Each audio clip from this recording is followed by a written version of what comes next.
What's up, my know-it-alls? Merry Christmas! Merry Christmas! So I am so excited for the holidays, so much so that while we're watching, because our family has many traditions, among them is to watch Christmas movies, I'm sure many of you do. Well, doing something Christmassy every night from the after Thanksgiving on, and we've done that, and a lot of times it is movies. But there's some ones that we definitely have to watch every year. Yeah. Sometimes it's 2 movies in a night, sometimes 3, you know, because we got a fireplace. So. Just saying. Not like this. Not like that. A real one. And so that's awesome. And in fact, you'll see the real one in the Christmas special that we are going to drop next Sunday for Christmas. Yes. Actually, I'll probably drop Saturday evening for Christmas Eve. Oh, for Christmas Eve. That'd be nice. I have written a Doctor Who audio drama that I wanted to do. It takes place in the Matt Smith era, and I will be putting it out next Saturday. It's going to has a voice cast. I'm doing a lot of the voices as well. And it's going to be a lot of fun. And I think that you'll enjoy it. It's going to have an opening and introduction by myself, but then we're going to jump right into the storytelling. I do narrate primarily all of it as myself, as Mr. Know-It-All. But then the other characters, I'm doing voices for the males. And then we got, I have an actress we hired to do the one of the voices, female voices. Baby Know-It-All is going to be doing a voice in it as well. And it's going to be a lot of fun. So I can't wait for you guys to see that. But until then, let's talk about some stuff. It's Christmas with the Know-It-Alls. So we're talking about the top 10 Christmas movies. And we both have separate lists. I want to also qualify, these are not objective lists. I'm not saying these are the top 10 of all time, and if you don't agree, this is more just for having fun, man. Do me a favor. Thank you again, by the way, for watching the video and clicking on it. I would like for you to subscribe to the channel. But comment below. Give me your lists. What Christmas movies are we not looking at or haven't seen that maybe we should be watching? Or maybe you're going to remind us of some that we had. As we go through this, we also might remember some other ones that come up that would be like honorable mentions. But these are the 10 most notable that for Christmas I would like to see and for Christmas she'd like to see. And a lot of times they blend. So the show is called Mr. Know-It-All normally, so I want to go ahead and hand it over and let you start us off if that's possible. All right. So the way we're going to do this is she's going to say her number 10, I'll say my number 10. We're going to do this old school David Letterman style. If the top 10 lists, if she has one that she says that is on mine further down, we'll simply put the list on the screen and show you where it landed for mine, but we will talk about them as they come up. So same thing with mine. If I have one that she has later on, we'll discuss them together then so we don't repeat them too often. But don't worry, we'll keep you updated and in track, so to Promise. speak. Also, you can look down in the description below for a full chapter list if you want to just hear our 10 ones. I won't spoil it in the list below, so I will literally just put pick number 1, pick number 10, all this stuff, and you can go from there. Yeah. So, thanks a lot, guys. Here we go. Give me number 10. So, how I rated all these was what I would, once I knew what my number 1 was, I started then at the bottom. And I did what I would watch. I would pick movie A over movie B, and the movie B over, stuff like that. So that's how I did it. So like this is my least go-to, but it's part of my top 10. So I do watch it. Yeah, that's the other thing too is none of the rankings don't mean we don't like them. We like them less or whatever else. Like you just said, it's where we would watch it. Right. If I'm given a choice to watch my number 10 or my number 4, I'm watching my number 4. But these are all amazing movies, and they're movies that have literally, just like I'm sure some of them for you, have made their way into our hearts, and we love to watch them all if we can every holiday season. Yes. So number 10, I chose Jingle Jangle. Yeah, the Netflix one. Yes, and I don't know if it was because it was 2020, but it was funny, and it was musical, and it was, let me just tell you what it's about. Go for it. So Jingle Jangle, A Christmas Journey, is a 2020 American Christmas musical fantasy film written and directed by David E. Talbert. Choreographed by Ashley Wallen, it stars Forrest Whitaker, Keegan-Michael Key, Hugh Bonneville, Anika Noni Rose, Felicia Rashad, Lisa Davina Phillip, Ricky Martin, I forgot about that. You can tell we haven't watched it yet this year. Madeline Mills. The film, which was originally planned as a stage production, received 10 nominations. And it's basically a movie about a toy maker. I loved this in that it was during the pandemic when it came out. There were different new. Everybody was looking for new stuff. And Netflix was just doing pretty good. Absolutely. I mean, because we were all trying to be entertained at the time. Sure. So, but I love what they were doing with this. At the time when a lot of people were asking, what's diversity, all those things, what are those things? And this was not a politically motivated movie, but it was a movie that uniquely gave you a look at a different style of adventure, a different Christmas story, but with a different font.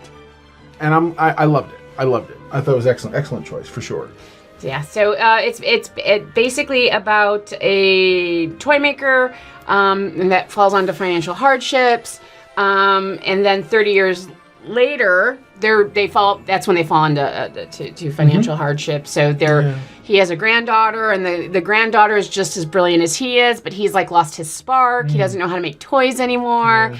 And then, of course, you have the villain who wants to take over and own Christmas, which is played by Keegan-Michael Key. Keegan-Michael Key is so good as the bad guy. I'm not a big fan of... There's certain types of, like, tropes that I don't do well with. It's like, for example, it's like...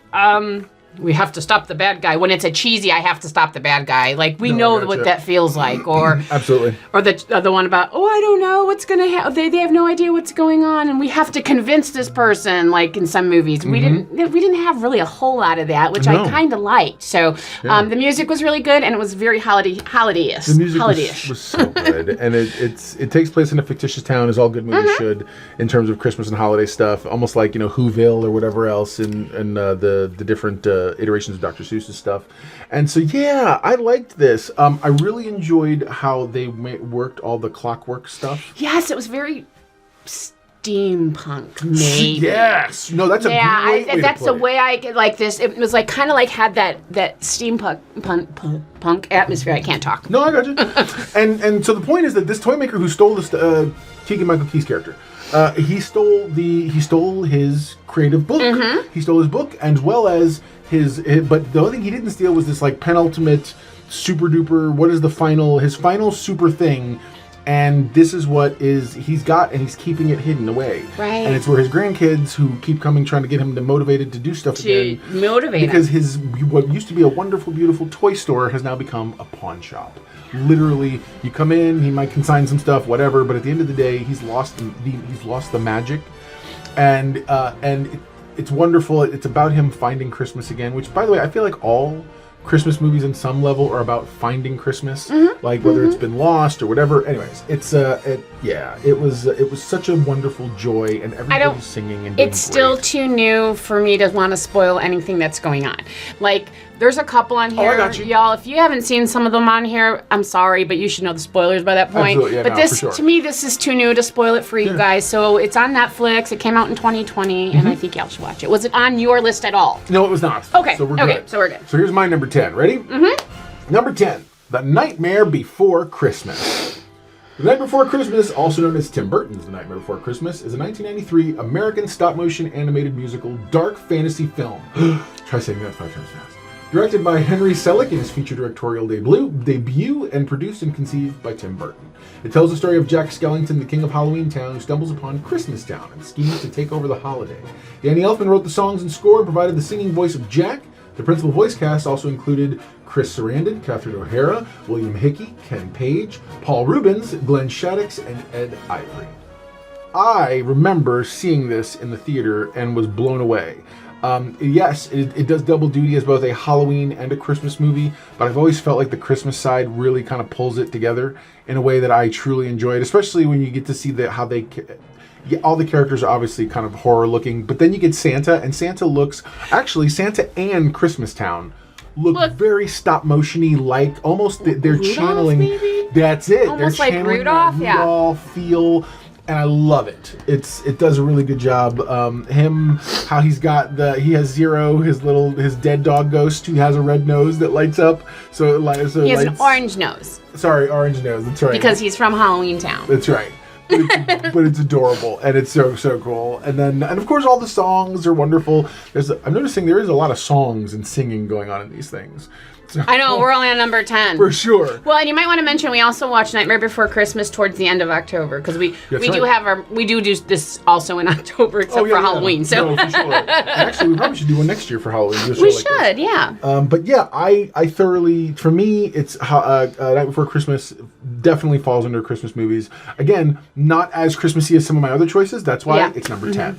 But was it on your list at all? No, it was not. Awesome. It was not. All right, let's go ahead and move on down the line. Number 9 for me is Home Alone. Just Home Alone, not Home Alone 2, just Home Alone. So I will say it's also my number 9. Oh, okay. I'm going to let you read it then. You sure? Yeah, read it. I want you to read it, yeah. Not a problem. Home Alone is a 1990 American Christmas comedy film directed by Chris Columbus and written and produced by John Hughes. The first film in the Home Alone franchise. The film stars Macaulay Culkin, Joe Pesci, Daniel Stern, John Hurd, and Catherine O'Hara. Culkin plays Kevin McAllister, a boy who defends his suburban Chicago home from burglars after his family accidentally leaves him behind on their Christmas vacation to Paris. Chicago? Well, I'm just saying. And actually, the McAllister house is in Evanston, Illinois. And yes, people do drive by it. Yes, it was for sale at one point. That's awesome. But yeah, okay, so Home Alone is just one of those. Yeah. When it came out, let's see, 14? Okay. 13, 14 years old. Yeah. I didn't see it in the theaters, but at the same time, though, that would have been so much fun to see in the theater. I'm sure. Absolutely. It is just, for me, I guess the one part that stands out for me the most in Home Alone, and the whole booby traps and all that too, but the neighbor, when he speaks to the neighbor finally in church on Christmas Eve. I love that scene so much. Yeah. And our family's big on forgiveness anyway. Yeah. So for the fact that the touching part at the end with the forgiveness of the son and... Yeah, that's awesome. Yeah. And just how he the singing is great. The fact he's going to see his and what I love is Kevin gives sage wisdom because he is a child. Yes. Because he has a kid's mentality. So he's like, well, I'm sure maybe this and that, like, they might want to do this, and it's so wonderful. And you see the older guys like, well, I guess I gotta give that some thought. You know what I mean? Yeah, right. It's so great. But it's I'm really glad. Cool. I'm glad that we had. That's why my number 9. Yeah. Right on, man. Where did Home Alone fall for you? It was number 9. Oh, it was number 9. Okay, I'm sorry. My apologies. Okay. No, absolutely. It's number. I actually have my tab set up in order. So I'm backwards. That's kind of funny. No, you're good. But I loved that. I loved it. I thought Home Alone was great, and of course, from a kid standpoint, it was always all the fun kid stuff. Oh yeah, like. Yeah. What kid Kevin's age wouldn't be like, Mom, I'm eating junk and washing rubbish, Totally. or the sled down the stairs that go right out the front door. Absolutely. I mean. And he got himself a Christmas tree. He did. From his front yard, but it was still a tree. Absolutely. No, totally. And again, I'll eat all the iconic stuff too. Mm-hmm. The whole filthy animals, the old movies, stuff like that and whatnot. It was great. So it's a fun Christmas movie. It is. Mm-hmm. All right. So number 8. What do you got next? I got two-parter on this one. And then that's just because. I know why. Go ahead. I know why. I see you listening. Go ahead. Number 8 is A Christmas Story and then A Christmas Story Christmas, which came out this year. I'll read it real quick, and then I want to tell it. Sure. So, A Christmas Story is a 1983 Christmas comedy film by Bob Clark based on Gene Shepard's semi-fictional anecdotes of his 1966 book, In God We Trust and All Others Pay Cash. That's so Chicago. Oh, and it's all, I know, right? And it's some of the elements also then from his 1971 book, Wanda Hickey's Night of Golden Memories and Other Disasters. It stars Melinda Dillon, Darren McGavin, and Peter Billingsley, and is a seasonal classic in North America. Bro. It has been known, and this is so funny, it has been shown in a marathon annually on TNT since 1997 and on TBS since 2004, titled 24 Hours of a Christmas Story. So. It's true. No, for sure. Absolutely. Mm-hmm. And then... we forgot to pull up A Christmas Story Christmas. No, it's okay. A Christmas Story Christmas is the story of it's the literal sequel. It's the literal sequel. It takes place 30 years later. Peter Billingsley reprises his role as the adult version of the character. He has a family. He has and unfortunate thing is his father has passed away. So it's all about him having to now take on. I'm getting golly, I'm getting emotional. I know because they did such a great job. If you're one of those people who's like a lot of our friends who have been scared to watch this because they're like, it's going to ruin my childhood. No. Don't, bro. Jump into it. And the other thing they did really well was essentially they make, I'm not going to spoil this because it's too soon, the story comes full circle in a beautiful way. Mm-hmm. So by all means, this is one time and it takes place in the 70s. Yes. So it literally, it picks up after, they make the movie pick up right after when he's grown up, and now it's the 70s, and you know. They did a really good job. Yeah. No, nothing I bump into. Never mind. Nothing. Yes. No, it was beautiful. It was really, really well done. Did A Christmas Story or A Christmas Story Christmas fall on your list at all? They did not. Really? So, you? I know, especially because I did love. Well, there are a lot of Christmas movies. So what's funny is I don't even know if my number 8 fell on yours. So my number 8 is It's a Wonderful Life. Does that fall on yours? Not number 8, obviously, but yes, It's a Wonderful Life. It does fall on my list. Where's it fall on yours? It is my number 1 movie. Really? Yeah. Then how about this? I would like to punt. I feel like I should not rob you of your number 1 movie. So Okay. how about this? We'll punt. We will discuss together. I'll read the synopsis when we get to your number 1. Okay. But I think it would only be an injustice to ruin and invalidate. You know what I'm saying? Thank So you. Oh, let's punt it forward. Isn't Mr. Know-It-All so sweet? That's right. That's right. Bowl full of jelly. Anyways, joyful. That's me. Here we go. Okay, so then let's jump over to number 7. Okay, so then my number 7 is Elf. Hey, I don't have it on my list, but go ahead. You don't? Okay. Elf is a 2003 American Christmas comedy film directed by Jon Favreau and written by David Berenbaum. Mm-hmm. It stars Will Ferrell as Buddy, and a human raised by Santa's elves, who learns about his origins and heads to New York City to meet his biological father, James Caan. So awesome. Go on. Go ahead. I'm sorry. Ed Asner plays Santa, and Bob Newhart plays Buddy's elf dad. I love this movie so much. I'm so shocked. I'm not shocked it didn't come on. There's reasons why it's not on my list. And the truth is, I cheated, and I knew she would have it on hers.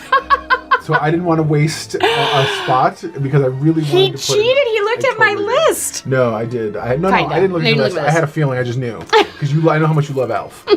I love this movie. Think about it. James Caan. Oh, yeah. Ed Asner. So everyone loves it for the Will Ferrell parts. You gotta understand.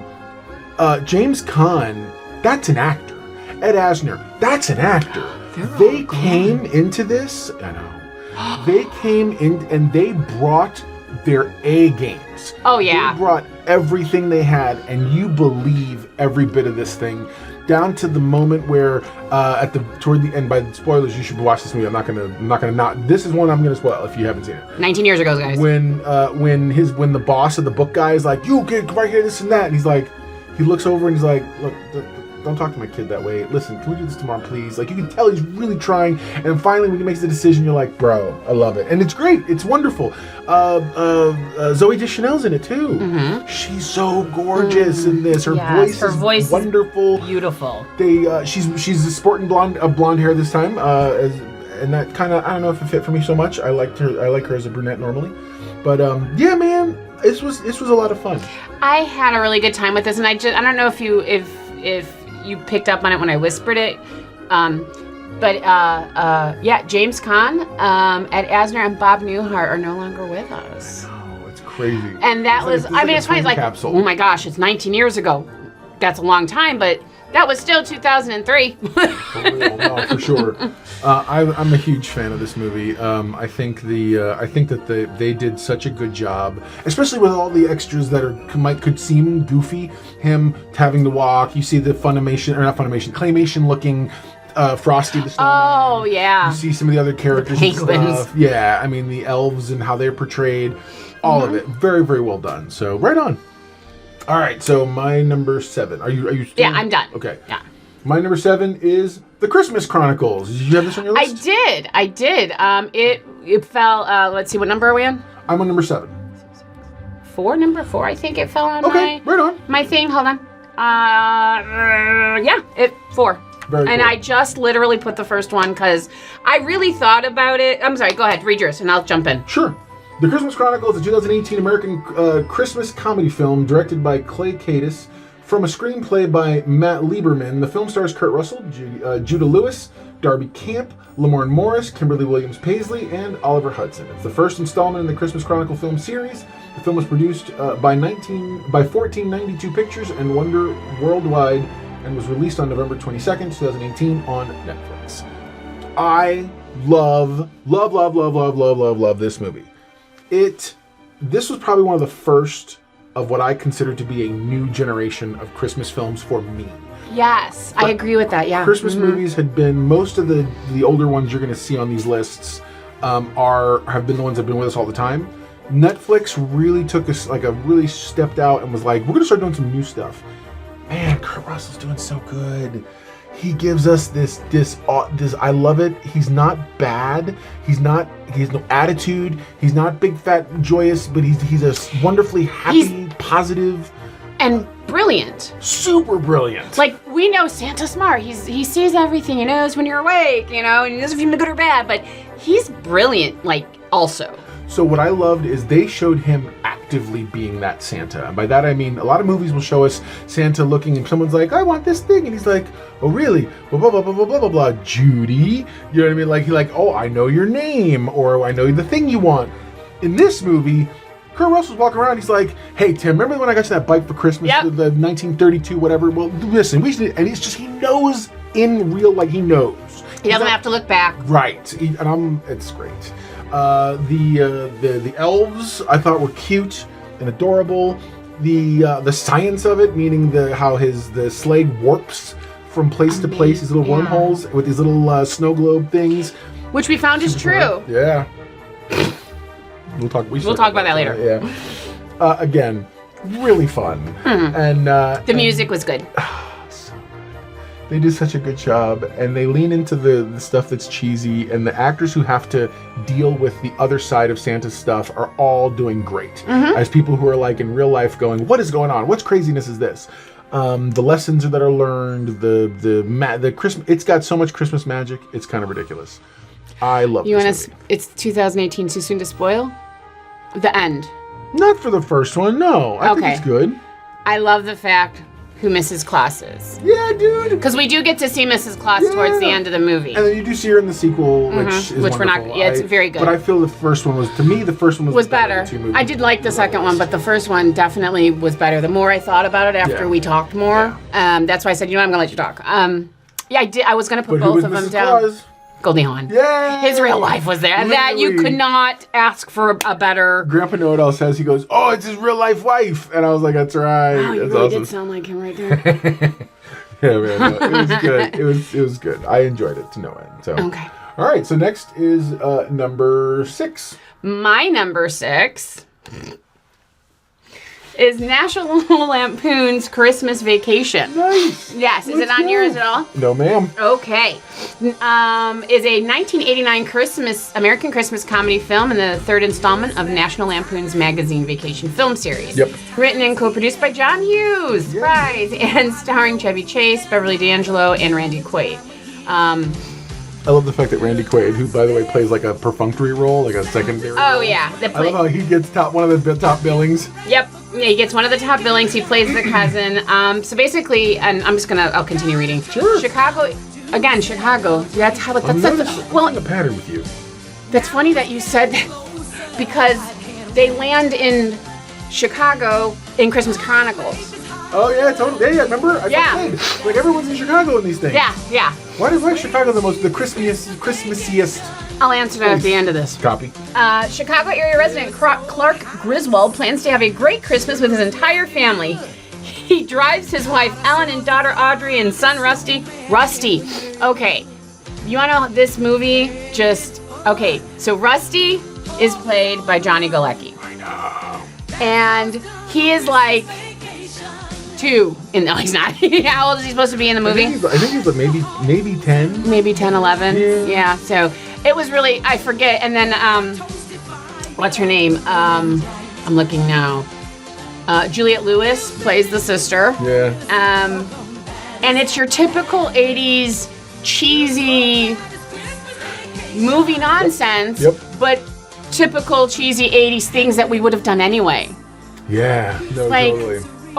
And I still do it to this day. Like, my expectations for holidays and get-togethers are way over the top. Like, I feel Clark.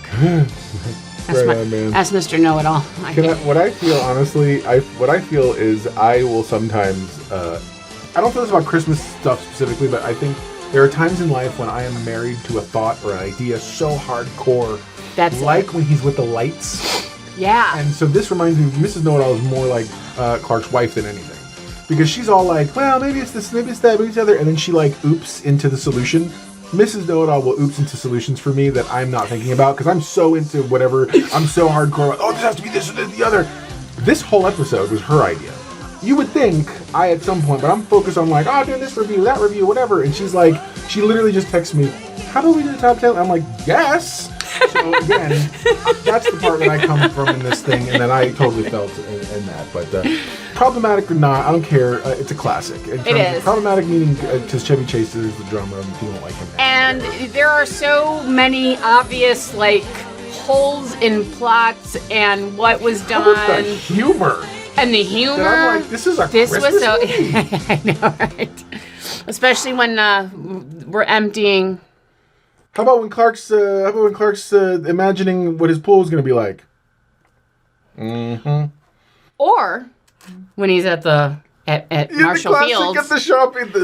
Use the fact you know the. I know it was Marshall Fields because it was downtown Chicago, and Marshall Fields is no longer around. That's awesome. Right on, man. No, that's great. That's great. All right. So where are we at? Is it number you're next, yeah. Right. You're 6. You're number 6. Number 6, the Christmassiest of Christmas movies, Die Hard. Die Hard. Yes.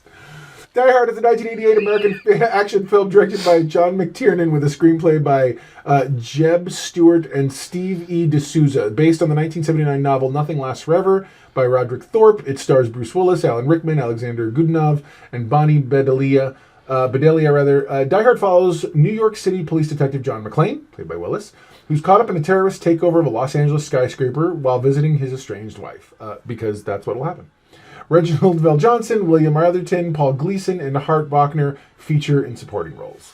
So this is literally, I put this in both to be tongue-in-cheek, and actually this is the reason Elf didn't make the list, because I wanted to put this in to kind of poke people in the eye.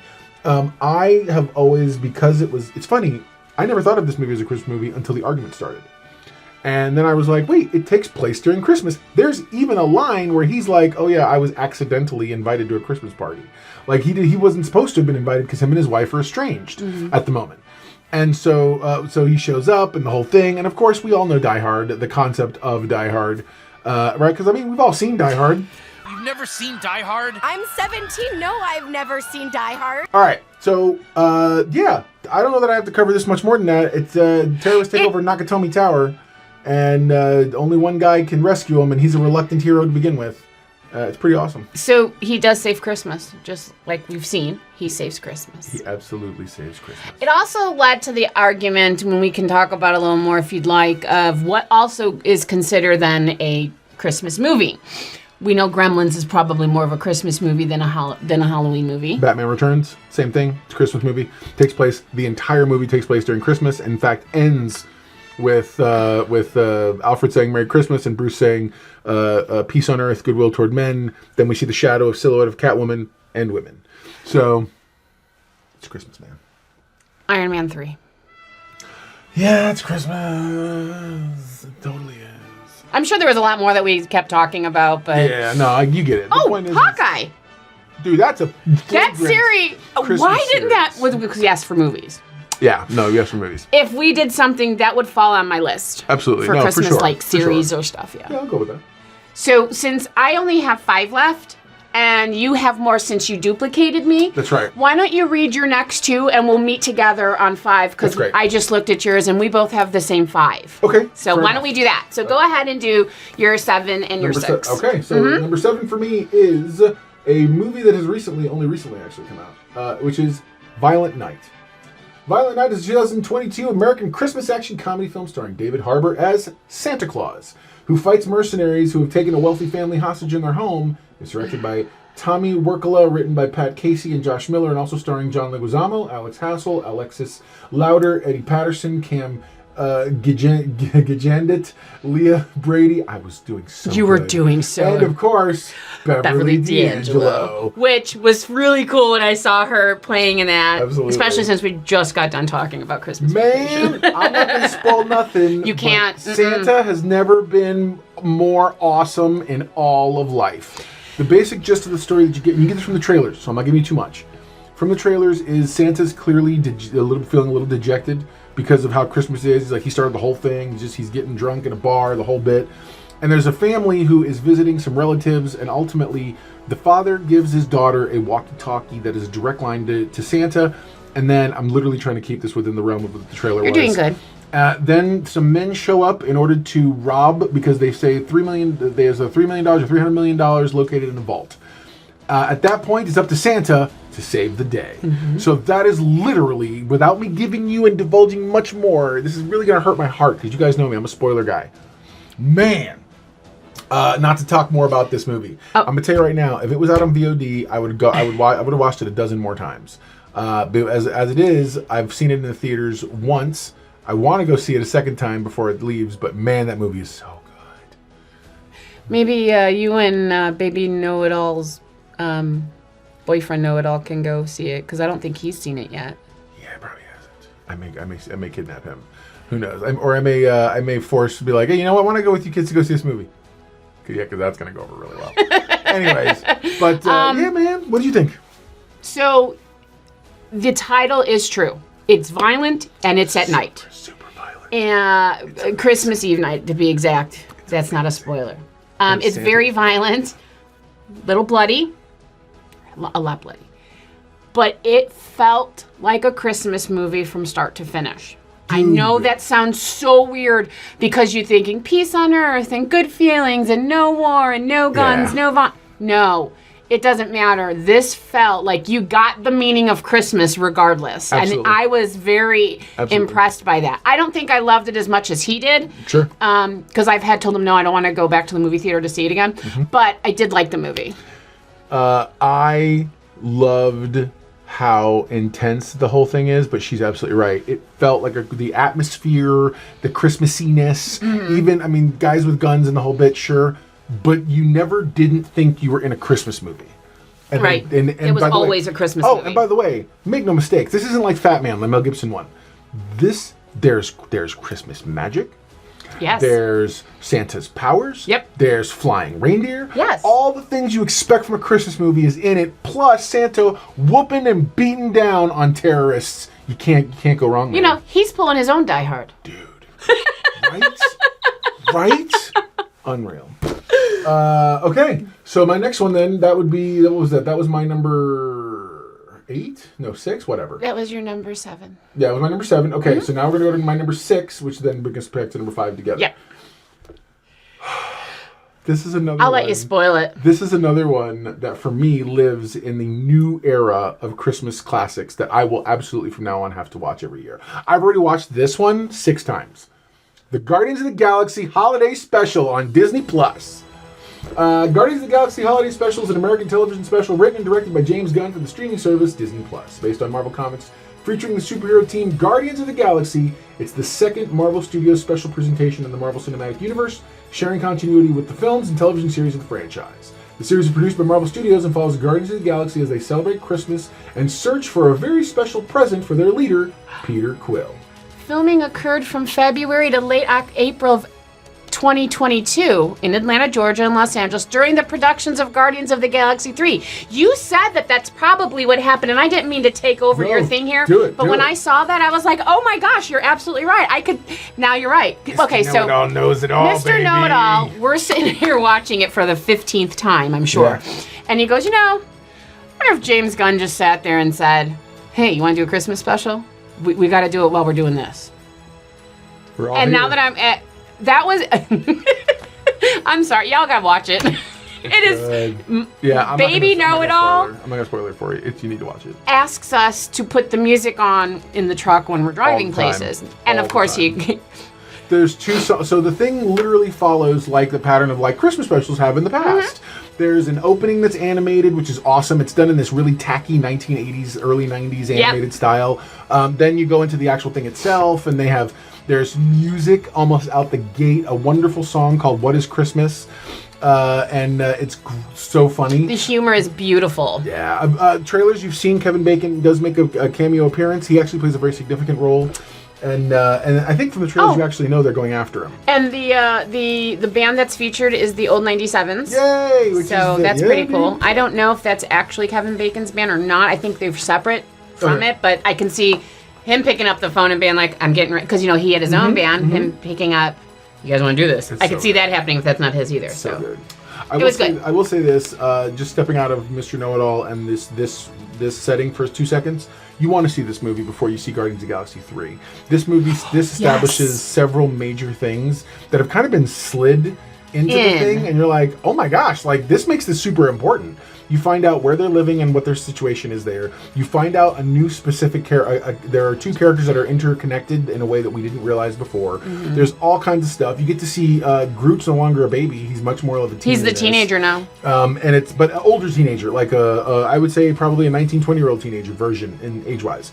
And it's so much fun, man. The whole thing start to finish is really, really fun. Everybody's doing a great job. I enjoyed this to no end, and they clearly had a fun time doing it. Mm-hmm. Mm-hmm. So yeah. All right. So now we are once together. Now we're back both at again. number 5, and number 5 we both meet up at. Yes. It is Klaus. Klaus is a 2019 Spanish-American animated Christmas film, written and directed by Sergio Pablos in his directorial debut, produced by his company Sergio Pablos Animation Studios, and distributed by Netflix. Co-written by Zach Lewis and Jim Mahoney, and co-directed by Carlos Martinez Lopez, the traditionally animated film stars the voices of Jason Schwartzman, J.K. Simmons, Rashida Jones, Will Sasso, Nita Marguerite, Laba, Sergio Pablos in a dual role, Norm Macdonald in his final film role released in his lifetime, and John Cusack. Joan Cusack, as an alternate origin story of Santa Claus, independent from the historical St. Nicholas of Myra, and using a fictional 19th century setting. The plot revolves around a postman stationed in an island town to the far north who befriends a reclusive toy maker, or Klaus. Come on, man! This was so much fun. Was not what I expected. Me neither. I was expecting. We watched this. Oh gosh, when did it come out again? I know exactly where we were living too at that time. It was literally right after. Well, that was right after we got married. Yeah. So, I didn't have a lot of. I didn't think I was gonna like it. Okay. I really didn't. But when I watched it, let's just put it this way: it didn't catch my eye. Right. Until we watched it. Fair enough. So it was kind of like, I guess I'll watch it, no big deal, you know. But it was really, it was a different type of Christmas story. I almost feel like it was if there was an origin story that we haven't heard before, this is a good one. Sure. I like it. Yeah. Huge fan of this. The animation is great. They said it's traditionally animated, and it is, but it was also, they used CGI for some of the environments, and they also used some of it for storyboarding, and then drew over top of some of that with design work and whatnot. Excellent series of events. I know it's won some awards and whatnot. It's a beautiful film, and I genuinely, oh my gosh, the little colorful people who are living on the mainland, yes, who he goes to meet, are the most adorable. They all speak another language. They're the equivalent of what later on would become in the mythology Santa's elves. Yeah. They want to come help. They love the little girl who is the one who was like, she came to deliver a letter and a whole bit, and eventually she's the reason they all come into it, and they fall in love and come and support Santa and help him rebuild everything. It's so good. It's about the, I'm okay to spoil it right now. It's 3 years ago. It came about basically a rich kid who was lazy had to be shipped to this island to work in the post office there because he didn't kind of take his job seriously. So, and then he falls in love with a school teacher that was there. Yeah. And who is just she's a fishmonger. Because nobody would come to school, so she catches fish and butchers it and sells it, and she got to make money somehow.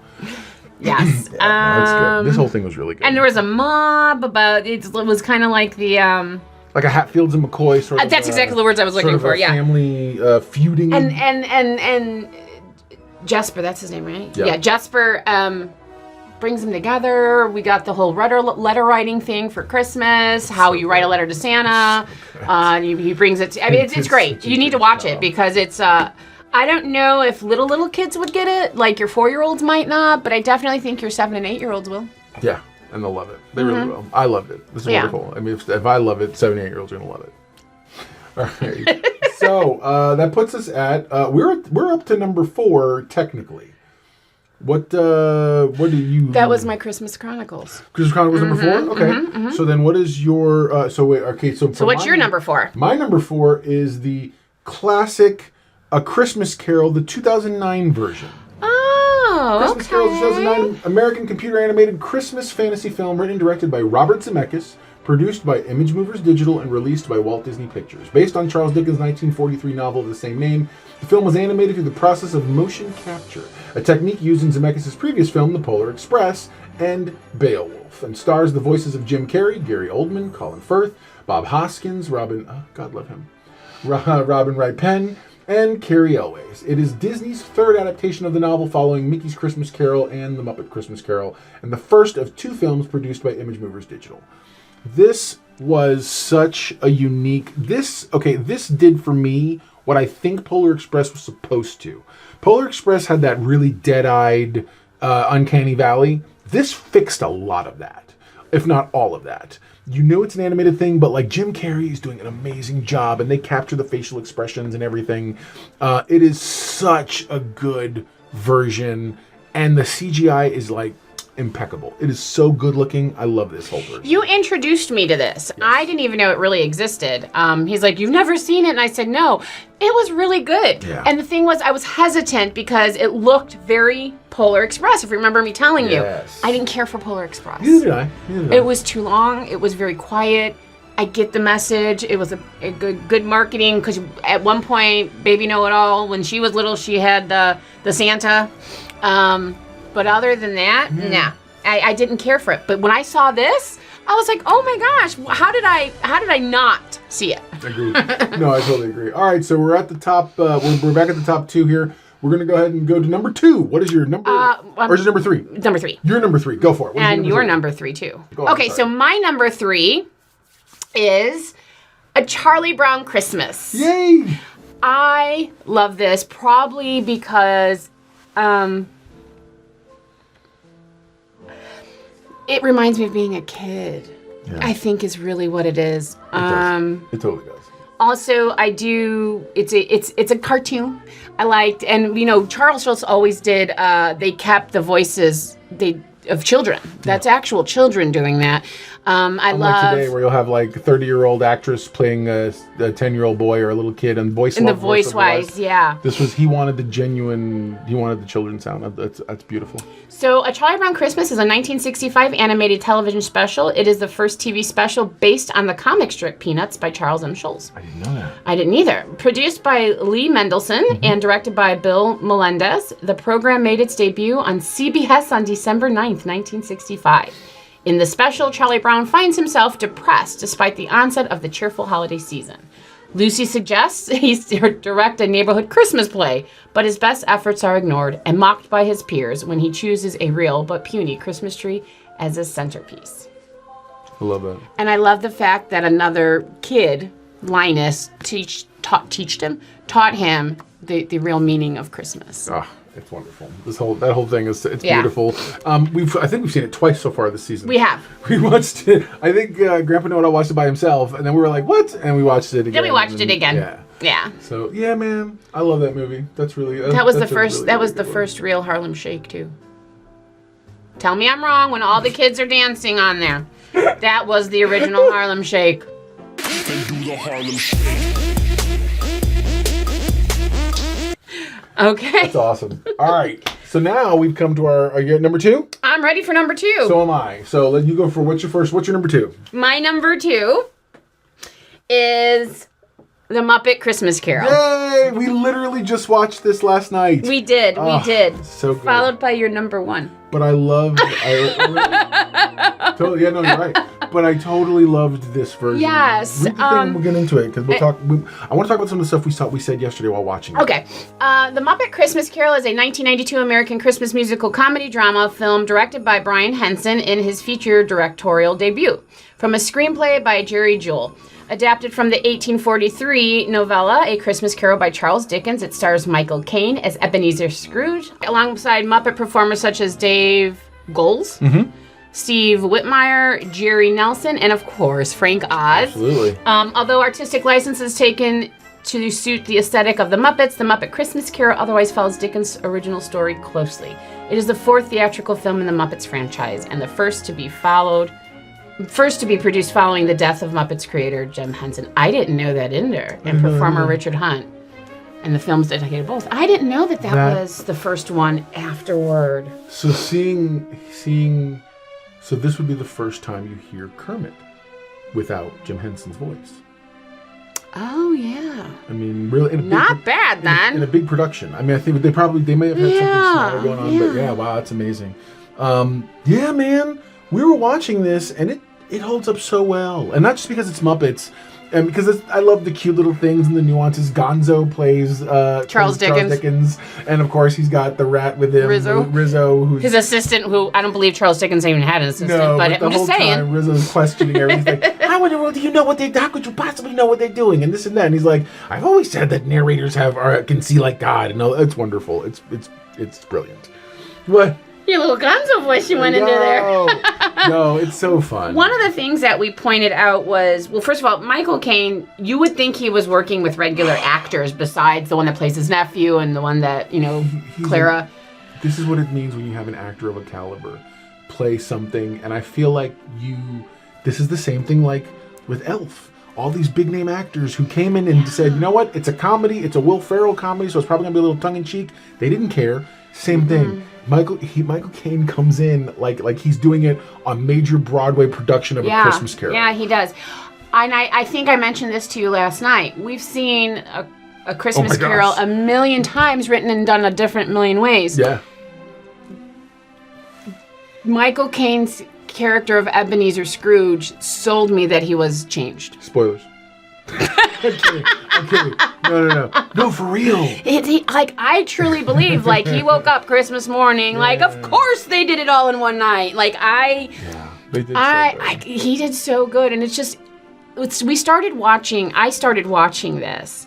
When I was younger, I told my Grandpa Know-It-All, which is my dad, that we used to have this movie on VHS, and my brother and I were a big kitten. I'm kidding.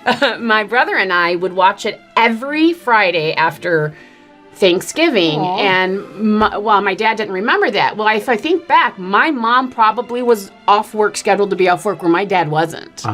So it'll be something more of a memory from my mom than my dad. But my brother and I would watch it every Thanksgiving Friday. That's awesome. Mm-hmm. That's awesome. I love it because I'm a big fan of puppets. Which going into the new year, I will introduce you to some new people who are going to be joining the shows very soon. But yeah, man, I love puppets. I feel like they've always, ever since the Big Bird movie, they capture my imagination. They're not emoting, they're not doing anything, but their eyes aren't moving and stuff unless it's an animatronic one. But for the most part, they convincingly make you feel the things you're feeling. I think it's because, like with pets, we imprint our own emotions into the moment. Yeah. So if it's a sad moment and you're like, oh my God, Miss Piggy, you're crying, and then you want to cry with her because you get pulled into the emotions. Well, it's funny because when Tiny Tim, who is played by Kermit's nephew, oh my gosh, I just treated him like humans. Yes, it's played by Kermit's nephew. Played by Kermit's nephew, Tiny Tim, because Kermit plays Bob Cratchit. Mm-hmm. Yes, Bob Cratchit. Yes. Okay, and I almost thought I said the last name wrong. Fozzie plays Fezziwig, the character normally known in the normal Christmas Carol. Fozzie Bear. Right, Fozzie Bear plays Fozziwig. He does a great job. Yeah. Yeah. And Animal. The two guys up in the balcony. Oh, the Statler hecklers, they play the Marley and Marley. We're Marley and Marley. Woo!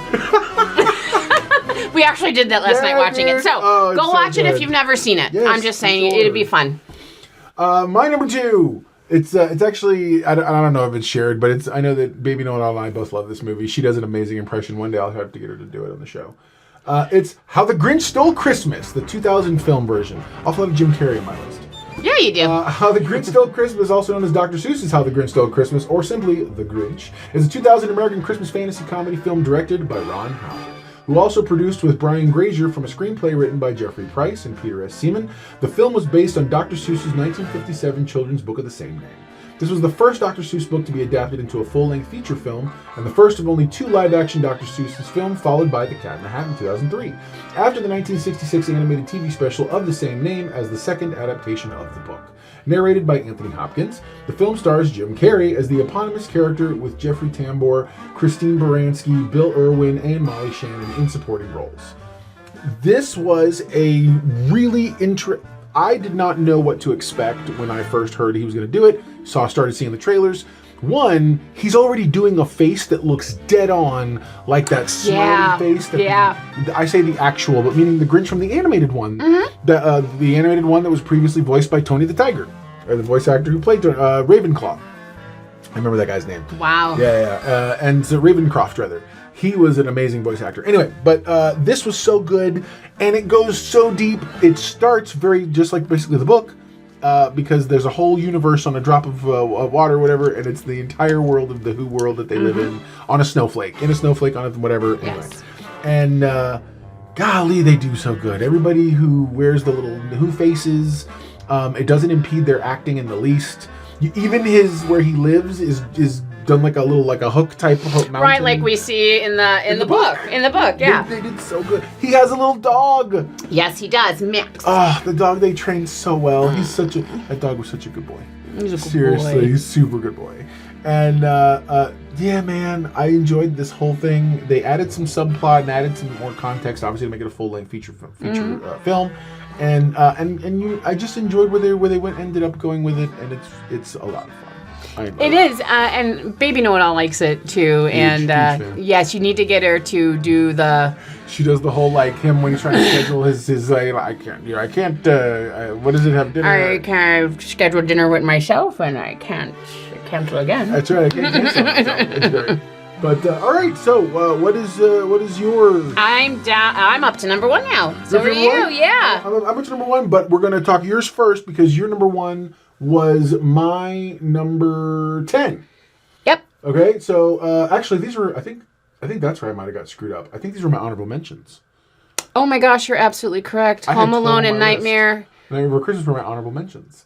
All the rest were my actual top 10 list. So I screwed this up. So it's okay. It's a Wonderful Life for You was number 10, which was my number 1. Go figure, right? But we matched in between of it for the most part. It's fine. I wouldn't worry too bad. Would it make you feel better if I mentioned my honorable mentions after we did this? Yeah, sure. Okay. All right, cool. It's a Wonderful Life is a 1946 American Christmas fantasy drama film produced and directed by Frank Capra. Based on the short story and booklet The Greatest Gift, which Philip Van Doren Stern self-published in 1943, and is in turn loosely based on the 1843 Charles Dickens novella A Christmas Carol.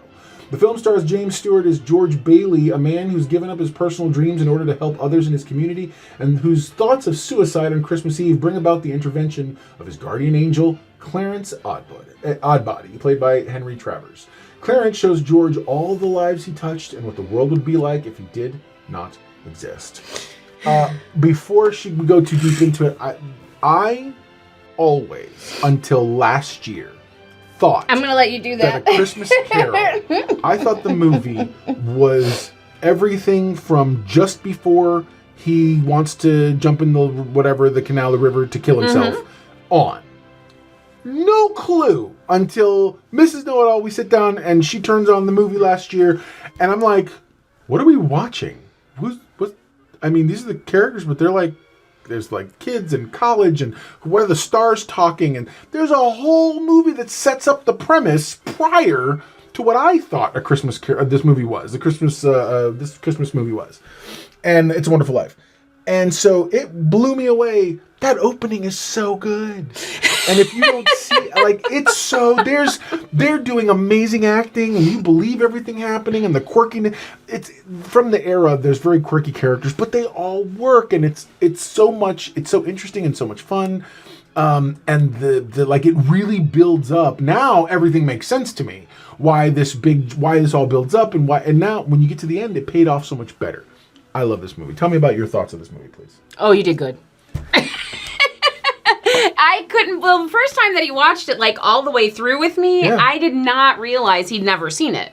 You've never seen it all the way through. Oh, I'm watching it. What?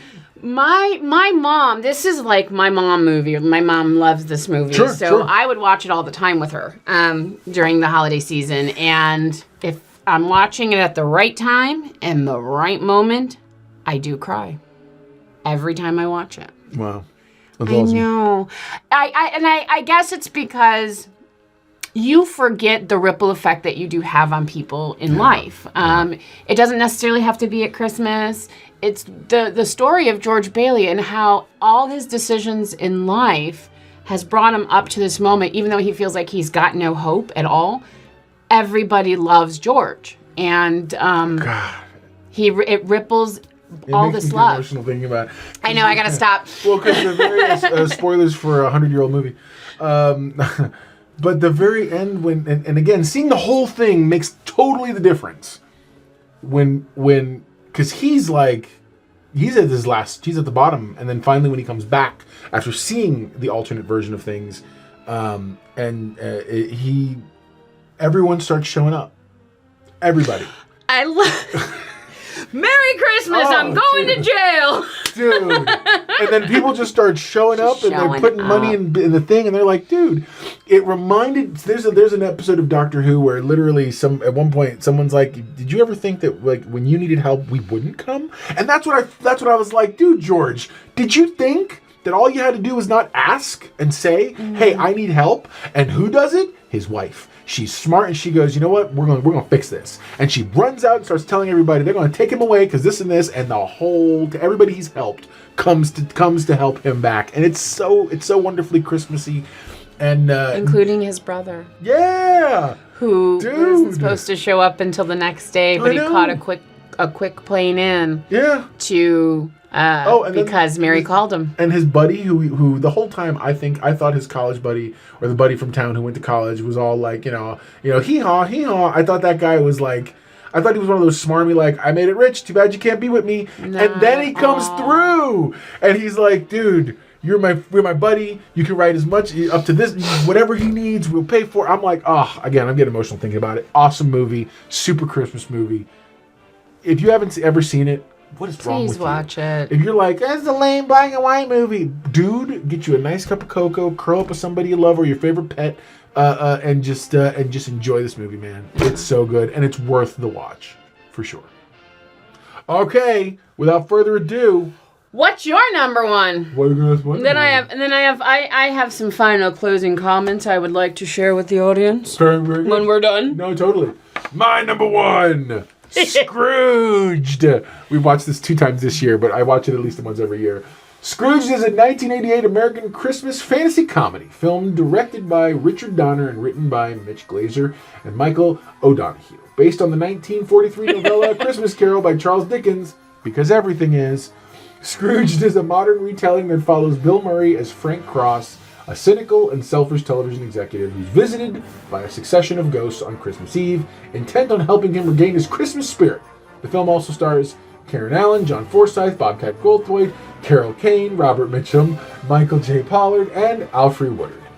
Alfre Woodard is magical in this. In a small role, she is utterly magical. This movie, I saw this in theaters.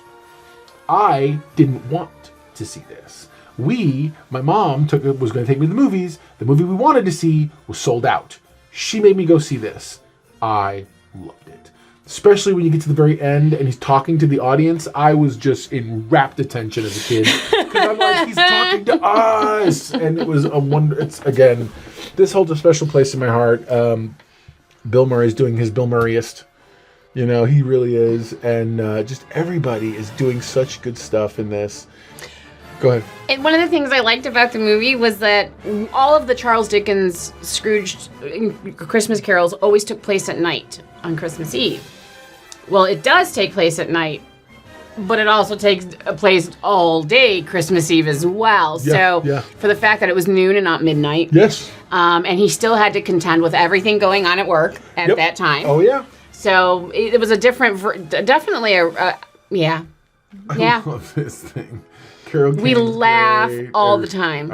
We've seen it a million times. And it's so funny. So there's this part where he has to get a cab And he tells this little old lady, he's like, "Yeah, I think you dropped a package." She goes, "Oh, thank you, sir." And he gets in the car, and as he's about to leave, she's like, "You son of a gun!" And he flicks her off. My father-in-law, Grandpa Know-It-All, laughs every time. He cackles in utter joy at that moment. And I'm like, that's my Chicago father-in-law. Let's go. Yeah. Yeah. It's so great. So my dad. Yeah, no, this whole thing, and all the stuff, the nuance they do, when he sees the one guy who had passed away in the sewer, and he's like, golly, from the cold. Yeah, dude. And he's got to be like, "Man, I guess I should have given you the $2." And then he gets mad at him, and he's like, "Why didn't you stay with this and such? Why didn't you stay with Claire? She would have taken care of you." And it's almost like he's talking about himself. Absolutely. Again, super great. Yeah, I enjoyed the heck out of that movie. It does it for me every single Christmas season. So right on. If we don't do movies or do something Christmassy every day or night during the holiday season, it just doesn't feel like Christmas. Yeah. So I'm really glad we did this. Thank you for taking me up on this suggestion. It was really cool. Thank you for having it. So absolutely. But so there you go. Now you know. And if knowing is half the battle, you're halfway to being a know-it-all yourself. Would love to see your lists of Christmas movies or thoughts about the ones we've mentioned. There will be a list down below, the right version of the list down in the description with actual time codes so you can jump around.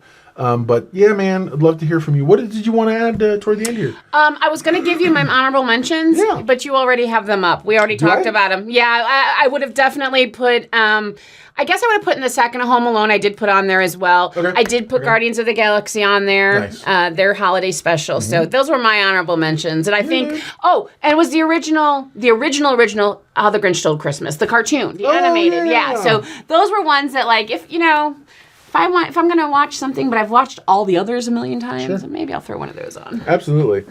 So, yeah, man. All right. Well, hey, I really appreciate all of you. Merry Christmas. Merry Christmas. I cannot wait. And I hope you guys have a safe and happy New Year. We will see you on the other side. Don't forget, next week is going to drop the Doctor Who Christmas special that I wrote. I actually wrote it a few years back, and then when Chibnall didn't do a Christmas special and switched to sort of a New Year's thing, I felt the need to re-dig this up. I was going to do it last year, but life and things got complicated. This year, it's done and happening, and I'm so excited. I hope you guys can't wait to see it. So please keep your calendars clear for that day. It's going to come out on Christmas Eve day. It'll be out so people can watch it. I'll talk about it and promote it as best I can. But yeah, man, appreciate you guys. Never forget, everyone loves a know-it-all. Merry Christmas. Merry Christmas.